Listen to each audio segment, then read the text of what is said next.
No Saber Direito desta semana, o professor Paulo Conrado apresenta um curso sobre direito processual tributário. O tema é crédito tributário e cobrança.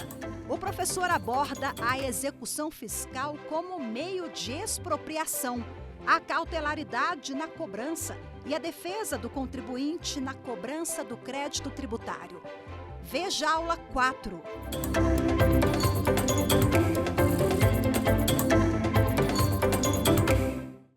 Olá, bem-vindos ao Saber Direito da TV Justiça, nesse ciclo que nós estamos dedicando ao estudo das execuções fiscais. Nós vamos ter oportunidade, nesse específico encontro, de falar sobre cautelaridade em execução fiscal. Eu sou Paulo Conrado, eu sou juiz federal, atuo numa vara especializada em execução fiscal e, além disso, leciono a disciplina Crédito Tributário e Cobrança no mestrado profissional da Fundação Getúlio Vargas em São Paulo, cruzando com isso os dois planos que mais importam para que a gente construa uma base sólida, digamos assim, né? O profissional com o acadêmico. Vamos falar sobre cautelaridade, então? O nosso sistema processual brasileiro, sempre lidou com 3 específicos planos de ação. As tutelas ordinariamente consideradas são pelo nome tutelas cognitivas. Elas servem para expressar o direito que está sendo debatido. Essas tutelas normalmente se materializam sob a forma de sentença e, ordinariamente, nós identificamos jurisdição sempre que as encaramos, justamente porque essas tutelas servem ao propósito subscrito na etimologia da palavra jurisdição. Jurisdição é dizer o direito. Pois bem, onde que se diz o direito? Fundamentalmente, numa sentença. Sentença é a tutela típica dos processos de conhecimento das tutelas chamadas de cognitivas, portanto. Agora, nem só de cognição vive a jurisdição brasileira. Para além de dizer o direito, é preciso que ele seja realizado. Afinal de contas, de nada adianta que determinado direito seja reconhecido, declarado, se no plano das coisas, no plano fenomênico, nada muda. Daí a importância da gente reconhecer um segundo gênero das tutelas chamadas de executivas. Essas tutelas, as executivas, partem da premissa de que o direito reivindicado pelo postulante já está reconhecido em algum documento. É justamente o que acontece nas execuções fiscais. O crédito fazendário encontra-se idealmente estampado num documento chamado de CDA, Certidão de Dívida Ativa, e esse direito será realizado no plano fenomênico através da agressão ao patrimônio do devedor, do contribuinte, do administrado. Isso, evidentemente, se o direito não for entregue de maneira voluntária. Mas vejam, tudo caminharia muito bem se a gente pensasse apenas nessas 2 diretivas, né? A declaração, o reconhecimento do direito de um lado, a realização, a execução do direito por outro lado. Há, no entanto, situações, e o nosso sistema sempre foi muito sensível a isso, em que o direito que está por ser declarado ou que está por ser realizado, executado, está em risco. Risco que pode derivar de situações múltiplas. Essas situações de risco colocam em xeque a utilidade da tutela cognitiva ou da tutela executiva. Justamente para cobrir, acomatar, resolver essas situações de risco, é preciso pensar para além das tutelas cognitivas, das tutelas executivas, num terceiro gênero. Esse terceiro gênero é justamente o das tutelas cautelares. O nome não é gratuito. As tutelas cautelares são assim chamadas porque elas servem para acautelar o direito.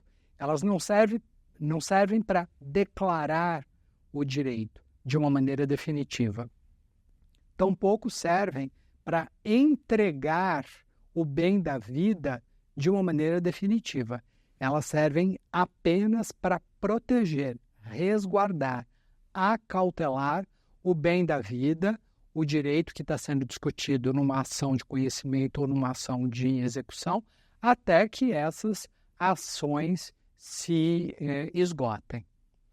Como eu vinha lhes dizendo, o sistema brasileiro sempre foi muito interessante nesse sentido, elogiado internacionalmente, porque a nossa legislação processual sempre contemplou esses 3 planos, essas 3 camadas. Do ponto de vista prático, pode que nós tenhamos lá as nossas falhas, mas, idealmente falando, o nosso plano normativo é muito completo nesse aspecto. O Código de 2015 não ficou para trás em relação a isso, não. Nós temos as 3 modalidades reconhecidas, não mais como no Código anterior. O Código de 73 tratava dessas modalidades em vias processuais autônomas. Tutela de conhecimento, processo de conhecimento. Tutela executiva, processo de execução. Tutela cautelar, processo cautelar.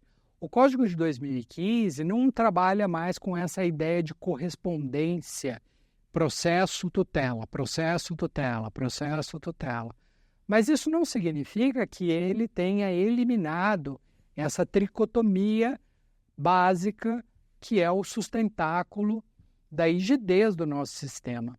Ele segue, o Código de 2015 segue falando de tutela de conhecimento, tutela de execução e também de tutela cautelar. Para as tutelas cautelares, no ideal do Código de 2015, não haveria um processo próprio, um processo autônomo. Não seria mais necessário, como no Código anterior, que para a obtenção de uma tutela cautelar fosse aparelhado um processo próprio, um processo autônomo. Essas tutelas, chamadas de cautelares, insisto, tutelas protetivas, assecuratórias, elas seriam de possível concessão dentro do próprio processo onde o bem da vida está sendo debatido ou executado. Esse fenômeno é reconhecido na literatura como sincretismo processual. O que significa isso? Vejam, nós temos um único processo, por exemplo, uma ação anulatória de débito fiscal, e nela, além da sentença, que é o propósito principal desejado pelo autor, nós podemos ter uma tutela provisória de urgência tendente a suspender a exigibilidade desse mesmo crédito que está sendo anulado, que se quer seja anulado. Esse processo é chamado de sincrético porque ele é formalmente uno, mas, a despeito dessa unidade formal, ele permite a produção de 2 tutelas jurisdicionais. Uma outra situação muito interessante para nós que lidamos com o processo tributário diz respeito às ações de repetição de indébito. Desde o Código de 2015, já não se fala mais em execução contra a fazenda pública. Então, vejam, quando eu ajuizo uma ação de repetição de indébito e saio vitorioso, reconhecendo-se, portanto, que eu sou credor da fazenda pública de uma determinada quantia, esse crédito é executado, entre aspas, dentro do próprio processo de conhecimento, numa fase própria chamada de fase de cumprimento de sentença. É uma outra forma de sincretismo, em que nós temos, numa única base formal, que seria a ação de repetição de indébito, duas tutelas jurisdicionais. A tutela cognitiva, aquela que enuncia o direito creditório do contribuinte, e a tutela executiva, que é a que faz real, que efetiva, que executa esse direito creditório. Pois bem, na perspectiva do Código de 2015, para as tutelas chamadas cautelares, o sincretismo como que virou regra. Todas as tutelas cautelares passaram a ficar embutidas dentro do processo em que o bem da vida está sendo debatido ou executado. Agora vejam, ao mesmo tempo em que o Código faz essa fusão sincrética, digamos assim, das tutelas cautelares com os demais tipos processuais, ele mesmo, o Código, não veda a possibilidade de nós termos processos cautelares autônomos. É extremamente importante para nós que lidamos com processo tributário, falando especialmente de cobrança, que esse aspecto seja sublinhado. O CPC de 2015 não proíbe tutelas cautelares através de processos autônomos. Ele trata de sincretizar as tutelas cautelares nos demais processos, mas não desconsidera a possibilidade de tutelas cautelares em situações tais e quais serem articuladas através de processos autônomos. Pois aqui, como nós estamos lidando com a realidade das execuções fiscais, esse aspecto é extremamente importante, porque pelo menos duas diferentes situações cautelares se apresentam para nós quase que diuturnamente. A prática forense nos mostra quão importante é o fenômeno da cautelaridade no plano da cobrança do crédito tributário, e essa cautelaridade não é sincrética, senão autônoma. Vamos olhar a questão partindo daquela diretriz classificatória que foi comentada em encontros antes. Eu havia lhes falado que o processo tributário lida basicamente com uma questão: saber com quem fica o dinheiro. Se o crédito tributário é exigível de fato e, portanto, deve ser entregue à Fazenda, ou se o crédito tributário é inexigível do contribuinte e, portanto, ele, contribuinte, não precisa se despojar desse valor em benefício da Fazenda Pública. Esse é o núcleo, em síntese, de todo e qualquer processo que se classifique como tributário. Partindo dessa premissa, nós podemos e devemos concluir que os processos tributários, quando surgem, ou serão por força de um ou de outro desses atores, fisco de um lado, contribuinte de outro lado.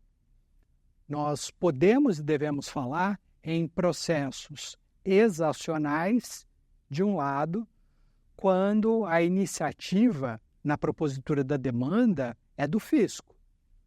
Por outro lado, nós podemos e devemos reconhecer o fenômeno da anti-exacionalidade, dos processos anti-exacionais, processos que assim se caracterizam porque se iniciam por impulso do contribuinte.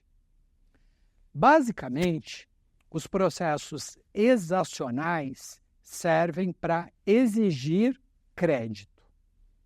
Basicamente, falamos de execução fiscal, portanto.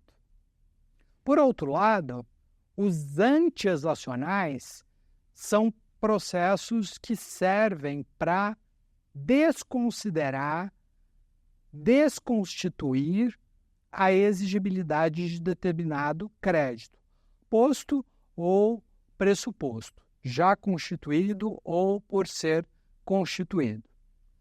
E assim, de uma certa forma, nós temos uma suma do que significa, em termos operacionais, em termos pragmáticos, a processualidade tributária, com o fenômeno exacional de um lado, com o fenômeno anti-exacional do outro. Vamos pensar primeiro na posição do contribuinte. Veja, um contribuinte ajuiza uma ação anulatória de débito fiscal. Foi notificado de um auto de infração, ao invés de impugná-lo administrativamente, poderia fazê-lo, mas não fez, ele delibera por ajuizar uma ação anulatória de débito fiscal. O que ele deseja, no fim das contas? Obter uma sentença que anule o auto de infração e, consequentemente, o coloque a ele, contribuinte, à margem daquela cobrança. Só que vejam, tem um detalhe aqui a ser considerado. Essa ação anulatória é uma ação de conhecimento que se submete a rito ordinário, o que significa que o seu curso vai demorar um certo tempo. E durante esse certo tempo de duração do processo, pode que o crédito cuja anulação é pretendida pelo autor, pelo contribuinte, venha a ser exigido pela Fazenda. Os senhores poderiam perguntar, mas como, professores, a Fazenda vai exigir do contribuinte um crédito que está sendo discutido judicialmente? Lembrem-se, meus caros, que a propositura de uma ação em si mesma não gera a suspensão da exigibilidade do crédito tributário.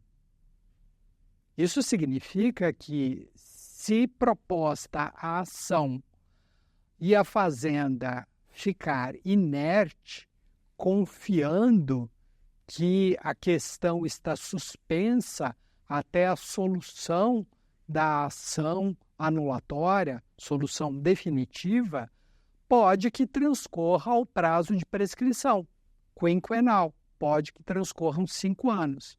E aí o crédito vai ser considerado extinto não propriamente porque a ação do contribuinte foi julgada a favor dele, contribuinte, mas por uma situação muito peculiar, porque o crédito prescreveu no curso da demanda. O que nós devemos lembrar, como regra de ouro, sempre é que a propositura pelo contribuinte de uma demanda tendente a desconstituir determinado crédito tributário não repugna, não afasta, não infirma a sua exigibilidade, cabendo à Fazenda Pública, por consequência, tomar todas as medidas necessárias à cobrança, à exigência daquele mesmo crédito sob pena de prescrição. É justamente por isso que é perfeitamente possível que a gente enxergue na prática ações anulatórias convivendo com ações de execução fiscal. O contribuinte ajuizou a ação anulatória, o crédito não está com a exigibilidade suspensa. Se não está com a exigibilidade suspensa, a Fazenda inscreve o crédito em dívida ativa e ajuiza a respectiva execução. Com toda certeza, os senhores já devem ter visto casos desse naipe. Não é muito, digamos, desejável que as coisas transcorram dessa forma. Por isso, o sistema permite que, lá na ação anulatória de débito fiscal, promovida pelo contribuinte, seja eventualmente decretada a suspensão da exigibilidade do mesmo crédito. É possível que naquela ação a exigibilidade tenha o seu fluxo suspenso. Se isso de fato acontecer, aí sim a Fazenda Pública está impedida de ajuizar execução.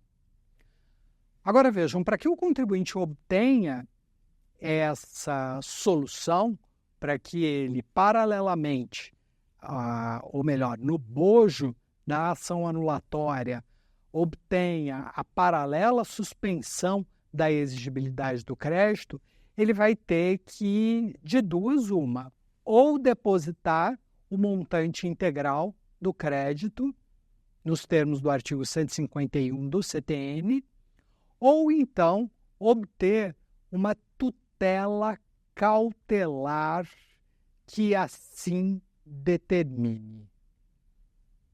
E aí percebam que nós começamos então a falar em cautelaridade dentro do fenômeno da anti-exacionalidade, das ações do contribuinte.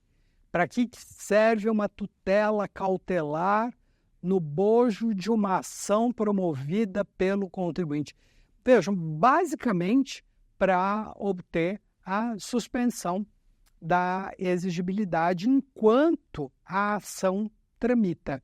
É uma tutela de utilidade muito forte, muito importante, já que nem sempre o contribuinte tem à sua mão o valor correspondente ao crédito tributário a ser anulado disponível para depositá-lo no bojo da ação anulatória. Se tiver o valor, ótimo, realiza o depósito, não depende da convicção judicial para tanto, a exigibilidade está suspensa até a solução da ação anulatória.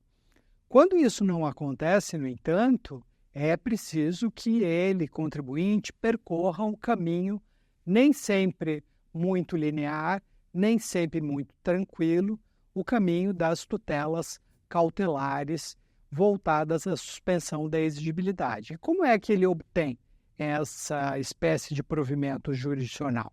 Nós não temos uma regra específica que trate do tema no plano tributário. Quando nós não temos regras específicas que tratem do assunto A ou B no plano tributário, nós temos que ir para a regra geral. E a regra geral está no Código de Processo Civil. Assim, especificamente no seu artigo 300.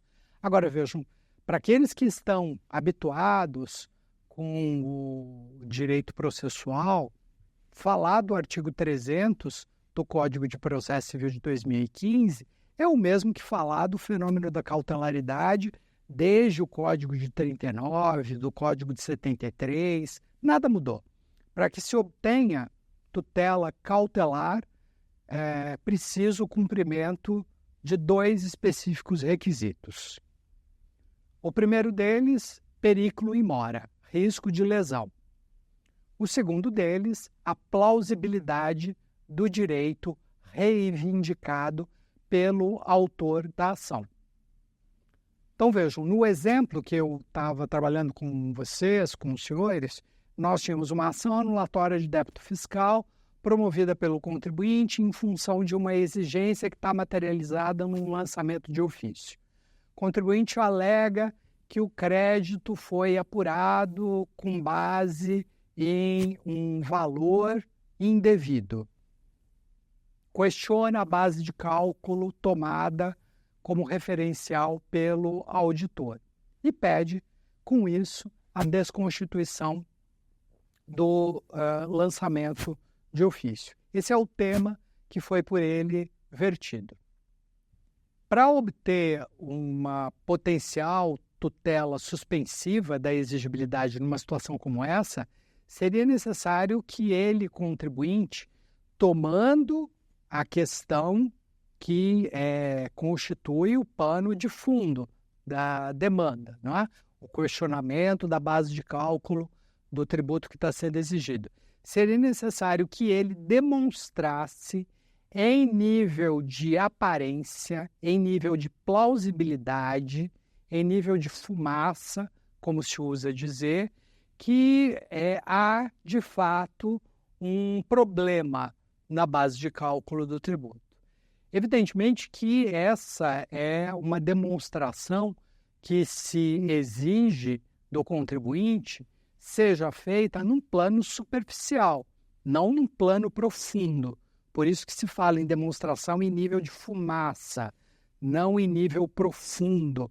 Em nível profundo, nós só podemos cogitar análises feitas após o contraditório, após o esgotamento do processo. Antes disso, nenhum juízo de valor feito pela autoridade jurisdicional pode ser considerado um juízo profundo, um juízo de certeza, senão apenas um juízo superficial, um juízo de aparência. Agora, vejam, só é possível que a gente chegue nesse nível de análise, uma análise de superficialidade, uma análise de aparência, de fumaça, se ele, contribuinte, demonstrar que há um risco de lesão a que ele se encontra submetido enquanto a exigibilidade do crédito está ativa. Usando outras palavras, o contribuinte tem que demonstrar que a manutenção da exigibilidade ativa trará para ele prejuízos de difícil reparação. Há uma situação na vida prática que se mostra muito eloquente para explicar esse aspecto que eu estou lhes falando. Muitas empresas, quando da sua atuação ordinária, precisam de financiamento, tomar empréstimo, participar de licitação, fazer determinados contratos, especialmente aqueles que são com empresas públicas. E nesse momento, no momento em que vão praticar esses atos da vida civil, essas empresas têm que demonstrar que estão quites com as suas obrigações fiscais. Precisam apresentar certidão negativa de débito.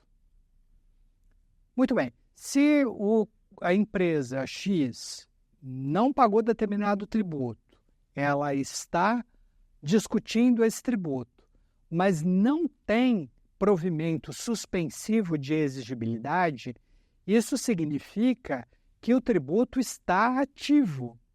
Logo, ela não terá certidão negativa, o que pode truncar a realização de uma série de atos da vida civil. Pois bem, isso é, sem dúvida nenhuma, uma situação de risco, uma situação que coloca a empresa postulante em risco quanto à utilidade do bem da vida por ela postulado. Nós teríamos aí que, tentando facilitar o raciocínio, pensar no seguinte: de que me adianta obter a sentença ao final reconhecendo que o crédito é inexigível, isso demorará anos, se enquanto isso perdurar pendente, eu não consigo praticar uma série de atos da vida civil, o que pode comprometer meu faturamento, comprometer as minhas atividades, etc. É basicamente esse o raciocínio que funda o binômio periculum-fumaça. Por que é possível ao judiciário analisar uma tese em nível de plausibilidade, em nível de fumaça? Porque existe o risco. O risco autoriza a análise em nível de fumaça. Pois bem, a conjugação desses dois elementos é o quanto bastaria para que a autoridade jurisdicional que preside a ação anulatória, usando aqui o exemplo que está sendo lançado, é o quanto bastaria para que o juízo da ação anulatória providenciasse a emissão de uma tutela cautelar suspensiva da exigibilidade do crédito tributário. Meus caros, esse exemplo pode ser desdobrado em 1000 outros. Nós falamos de ação anulatória, mas isso pode acontecer no bojo de uma ação declaratória, isso pode acontecer no bojo de uma ação de mandado de segurança, seja ele preventivo ou repressivo, o racional é sempre basicamente o mesmo. Agora vejam, nós falamos na tentativa de ter o contraponto de tutela cautelar na sua perspectiva anti-exacional, a tutela suspensiva de exigibilidade, protetiva do contribuinte, que garante o resultado útil da ação por ele proposta pelo contribuinte. Justamente por ser proposta pelo contribuinte é que nós a denominamos de anti-exacional. Do outro lado, aquilo que efetivamente nos interessa conecta-se com a cobrança, com o fenômeno contraposto, o fenômeno da exacionalidade, quando falamos de execução fiscal. Existe espaço também para falarmos em cautelaridade nesse específico plano? Não tenham dúvida de que sim. A cautelar, nesse caso, está diretamente conectada à preservação do resultado útil do processo de execução fiscal. E aqui nós somos como que submetidos a teste em relação aos encontros que tivemos antes. Qual é a finalidade da execução? Qual o propósito que mobiliza a Fazenda Pública a ajuizar uma execução fiscal? Expropriar patrimônio do devedor no sentido de se ver satisfeita, de ver satisfeito o crédito tributário inadimplido. Isso memorizado, meus caros, é o que nos basta para entender que se houver durante o fluxo da execução, lembram-se do fluxo da execução? Inicial, recebimento, citação, penhora. Se houver durante esse fluxo alguma situação de risco que comprometa a efetivação de um desses atos, todo o processo pode se frustrar. Nós sabemos que o primeiro ato do processo de execução é a citação,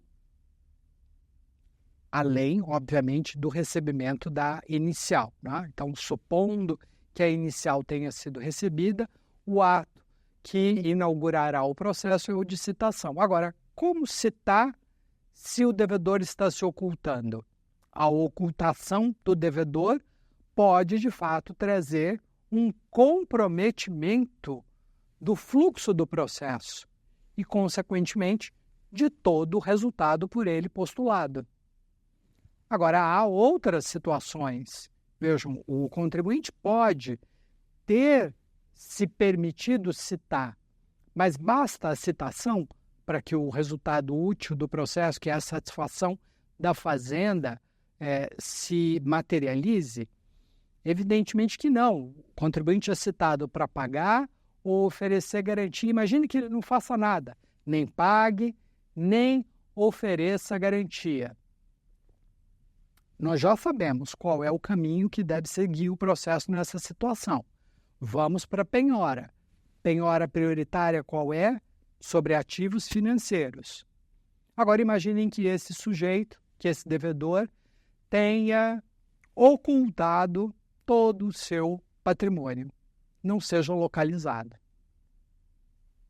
Esse tipo de comportamento traz, tanto quanto a ocultação do próprio devedor, uma perturbação no ciclo do processo de execução. Pois bem, pensando nessas situações que o legislador, desde 1992, a lei a que nós vamos nos reportar agora é de 92, é 8.397. Desde 92, o legislador prevê a possibilidade de se outorgar o que se convencionou chamar de medida cautelar fiscal. No que consiste a medida cautelar fiscal? O nome parece pomposo, complexo, mas é algo extremamente simples. A 8.397, no seu artigo 4º, é expressa a concessão da medida cautelar fiscal importará na indisponibilização do patrimônio do devedor até o limite da dívida. O que significa indisponibilização patrimonial? Vejam, nós não estamos falando de penhora. Nós estamos falando de... A penhora é um ato inerente à execução. E nós não estamos falando de um ato inerente à execução. Nós estamos falando de uma tutela acauteladora da execução. Pois bem, essa tutela acauteladora significa operacionalmente a indisponibilização do patrimônio do devedor, que, por sua vez, significa, falando um português não muito técnico, o congelamento do patrimônio do contribuinte. O que significa esse congelamento? Eu continuo proprietário, continuo eventualmente na posse dos bens que integram o meu patrimônio, só que deles eu não posso dispor. Então, imaginem que o devedor tenha 2 imóveis, 2 carros. Ele continua tendo 2 imóveis, 2 carros, só que ele não pode aliená-los. Eles ficam trancados nos respectivos registros. É de se destacar, por essas colocações que faço, que as medidas cautelares fiscais de indisponibilização patrimonial são particularmente importantes, extremamente importantes, em relação a bens que se submetem a controle registral. Não a bens outros quaisquer, que não têm controle de registro, mas para bens que são submetidos a controle registral, esses têm, de fato, uma especial atenção dessas medidas de indisponibilização. Então, vejam, tanto quanto o contribuinte pode pedir tutela suspensiva de exigibilidade, isso nós vimos antes, também o fisco pode pedir tutela cautelar. Só que numa visão contraposta. O contribuinte quer suspender a exigibilidade. O fisco quer garantir a exigibilidade. E como que ele garante a exigibilidade? Não tomando os bens do devedor, porque isso seria uma medida satisfativa. Nós não estamos falando de satisfatividade, nós estamos falando de acautelamento. Esse acautelamento se daria mediante a indisponibilização do patrimônio do contribuinte.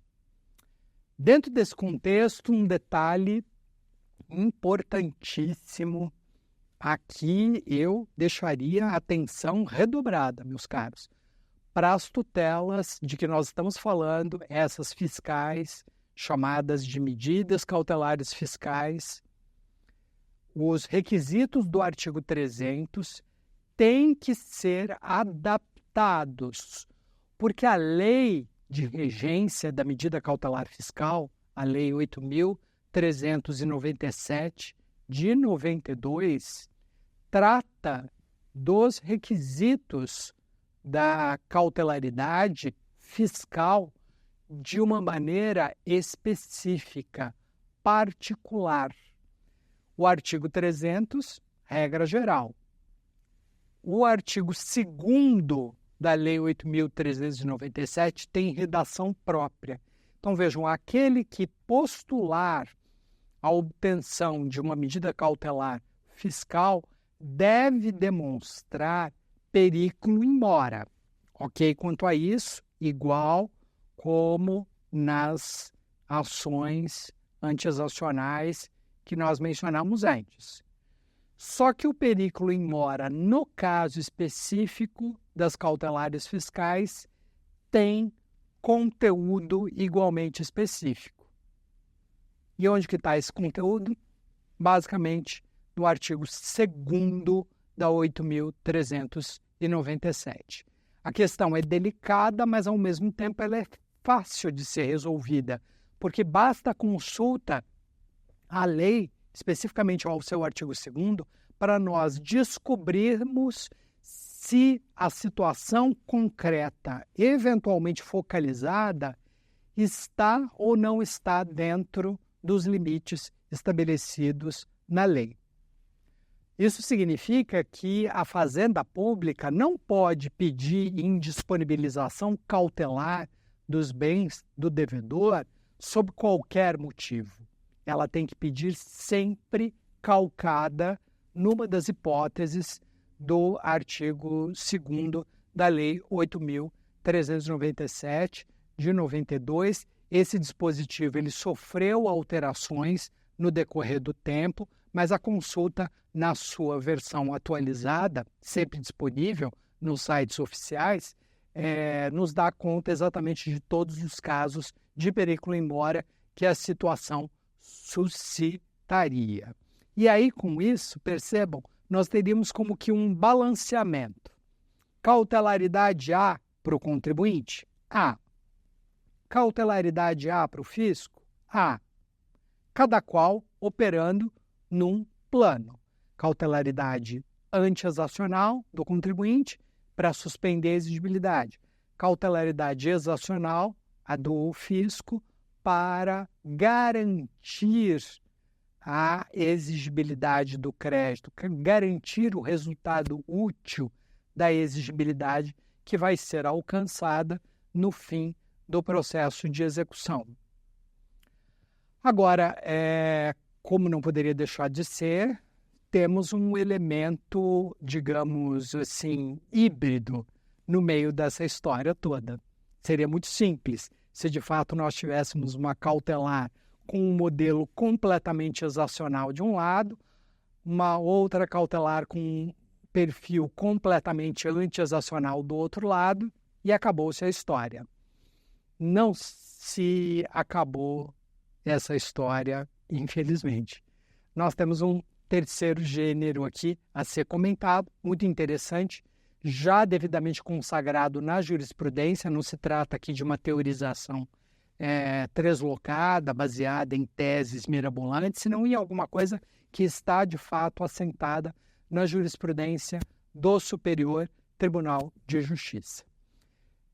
Já há alguns anos é assentado o entendimento segundo o qual ao contribuinte é dado o direito subjetivo de garantir a satisfação de um crédito que está por ser executado. Percebam a maneira como eu estou conjugando o verbo. Garantir um crédito que está por ser executado. Nós não estamos falando de execução comum. Na execução comum, como é que as coisas se processam? Agora vai ficar definitivamente cravado, eu acredito, na mente de todos, né? Porque já estamos repetindo essa história em várias oportunidades. Petição inicial, recebimento da petição inicial, citação. Citação para quê? Para pagar ou garantir, oferecer garantia. O contribuinte tem o direito subjetivo de oferecer garantia? Sem dúvida nenhuma. Só que existe um momento apropriado. Eu preciso ter a execução ajuizada, recebida, ordenada a citação. Aí vem à luz o direito subjetivo do contribuinte de ofertar a garantia que mais lhe seja conveniente. Lembram-se, depósito, fiança, apólice, bens seus ou de terceiros. Agora, existem aquelas situações em que o crédito existe, foi constituído, foi inscrito em dívida ativa, mas ainda não foi ajuizada a execução. A execução está por ser ajuizada. E aí eu lhes indago, estamos no momento próprio para o oferecimento de garantia?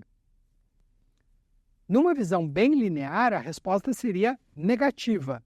Numa visão matemática, a resposta seria negativa. Porque para oferecer garantia, eu preciso que a execução tenha sido ajuizada, a inicial tenha sido recebida, emitida a citação, aí eu faço o oferecimento da garantia. Se eu não tenho sequer ajuizada a execução, como eu vou fazer para oferecer garantia? Essa pergunta foi respondida de maneira definitiva pelo STJ no momento em que ele reconhece a possibilidade de o contribuinte, em situações como essa, em que ele já tem um crédito contra si constituído, inscrito em dívida ativa, mas não ajuizado, reconhece a Corte que esse contribuinte tem o direito de antecipar a prestação de garantia. Como que ele vai antecipar a prestação dessa garantia se eu não tenho nem processo de execução? Abrindo-se um processo autônomo reconhecido como processo de natureza cautelar. E aí vejam que coisa curiosa. Eu tenho um processo cautelar iniciado pelo contribuinte. Se ele é iniciado pelo contribuinte, ele é anti-exacional. Mas qual é o propósito desse processo? Apresentar a garantia. E a garantia é em benefício de quem? Do fisco. Portanto, nós temos um propósito que é exacional. Por detrás disso tudo, o que se passa na cabeça do contribuinte? Nós temos que pensar em termos práticos, na vida real.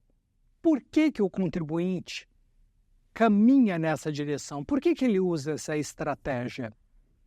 Lembram-se que eu lhes falava que créditos pendurados, entre aspas, créditos pendentes, são impeditivos da prática de atos da vida civil. Imaginem que nós estamos falando de uma empresa que precisa de CND. Se ela precisa de CND, ela precisa obter a suspensão da exigibilidade do crédito. Lembremos que uma das possibilidades de suspensão da exigibilidade do crédito, para além do artigo 151 do CTN, está justamente na prestação de garantia em execução fiscal. Aí estaria a virtude dessa cautelar. Ela antecipa a garantia pró-fisco, mas colateralmente cria um benefício para o contribuinte, que é a liberação de CND.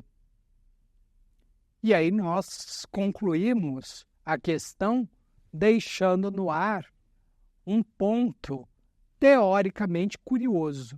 Pragmaticamente, as coisas estão bem arranjadas, mas do ponto de vista teórico, como que os senhores classificariam essa cautelar?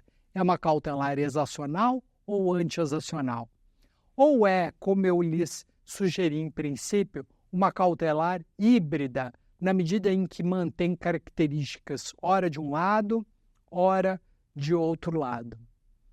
Essas situações curiosas surgem da prática, porque em rigor, nenhum momento, ou melhor, em nenhum momento, a legislação tratou desse assunto. Ele surge portentoso em função desses aspectos da vida real, da vida prática, quando nós temos empresas que precisam funcionar, precisam de CND, têm um crédito inscrito, querem que a execução seja ajuizada para poder prestar garantia, mas a execução não é, a Fazenda tem prazo para fazer isso, e ela pode naturalmente usar esse prazo.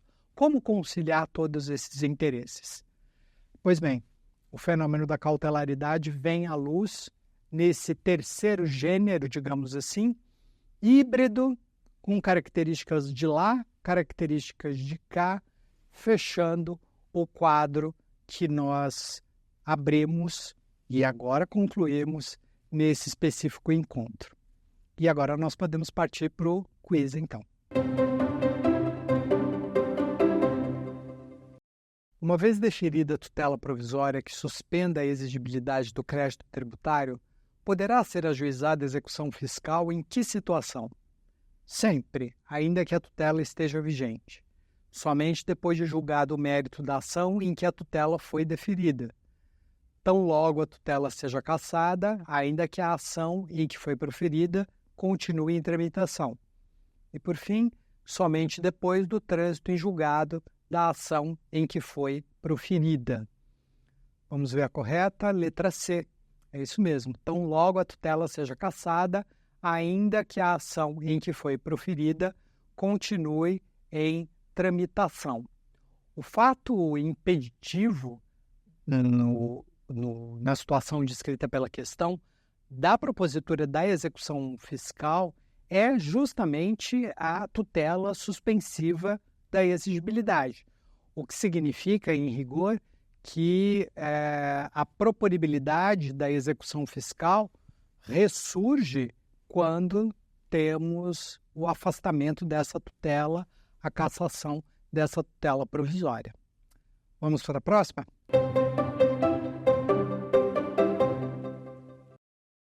Que tipo de tutela provisória pode impedir o ajuizamento de execução fiscal?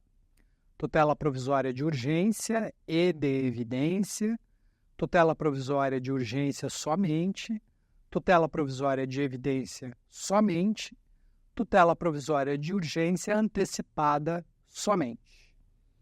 Vamos ver, letra A, de fato, nós podemos falar em obstaculização da propositura da execução fiscal, tanto pela via da urgência quanto pela via da evidência. Evidência é um elemento novo trazido pelo Código de 2015. Não é tão explorado em termos práticos, mas vejam, nós podemos de fato ter uma tutela de natureza cautelar sendo produzida não propriamente com base na urgência. Urgência, leiam, risco, periculum, mas sim com base na evidência. E a evidência que nós nos referimos aqui decorreria basicamente de um fato. A circunstância de nós encontrarmos no sistema jurisprudência vinculativa a favor do postulante. Em situações desse naipe, vejam, o sistema como que dispensa a necessidade de provar risco, de provar periculum. Não é necessário que se demonstre a existência de risco se o que eu estou pedindo para a autoridade jurisdicional está de acordo com a orientação jurisprudencial vinculativa. Isso é natural, típico e até desejável dentro de um sistema de precedentes como esse em que nós estamos alojados já há algum tempo. Acho que podemos ir para a próxima.